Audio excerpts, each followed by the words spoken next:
अच्छा, ॿियो चैनल जेको आहे उहो आहे सिंधी अखर कीअं लिखजनि। माना असां अॼु ताईं सिखंदा आया आहियूं, मुख़्तलिफ़ शयूं सिखियूं आहिनि, पर सिंधी अखर कीअं लिखजनि, उन जा क़ाइदा क़ानून कीअं आहिनि ऐं कीअं उन्हनि खे जेको आहे सेट कजे।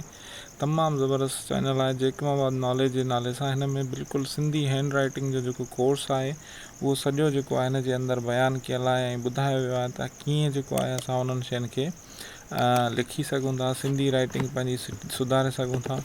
हाणे हीअ जेकमाबाद नॉलेज जे नाले सां ही कोर्स चैनल आहे।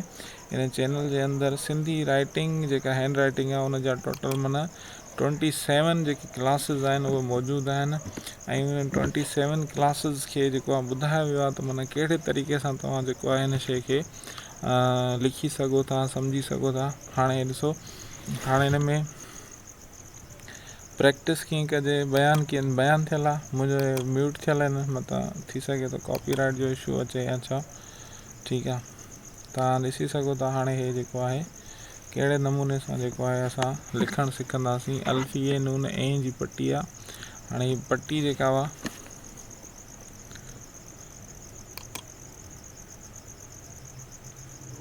ऐं ॾिसो तव्हां,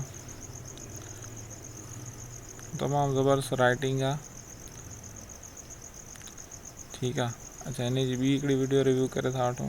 ठीकु आहे, सपोज़ कयो पटी लिखिजे कीअं, पोइ उन्हनि खे अखरनि खे मिलाइजे कीअं। हाणे हीअ ॾिसो तव्हां वटि जे अॻियां हुआ, हाणे स्टार्ट थींदी इहा वीडियो। हिन में तव्हांखे ॿुधाईंदा त कहिड़ा अखर जेके आहिनि उहे लिखजनि, कीअं लिखजनि। ठीकु आहे, अखरनि खे मिलाइजे कीअं, ईअं माना पूरो कोर्स आहे मुकमल हिन वीडियो जे अंदरि, चैनल जे अंदरि। इन चैनल खे सब्सक्राइब कंदा, असांजे चैनल खे सब्सक्राइब कंदा ऐं हिन चैनल तां तव्हां पंहिंजी राइटिंग खे सुधारण जी कोशिशि कंदा। हे ॾिसो तमामु ज़बरदस्त राइटिंग आहे टीचर जी, तमामु बहितरीनु तरीक़े सां।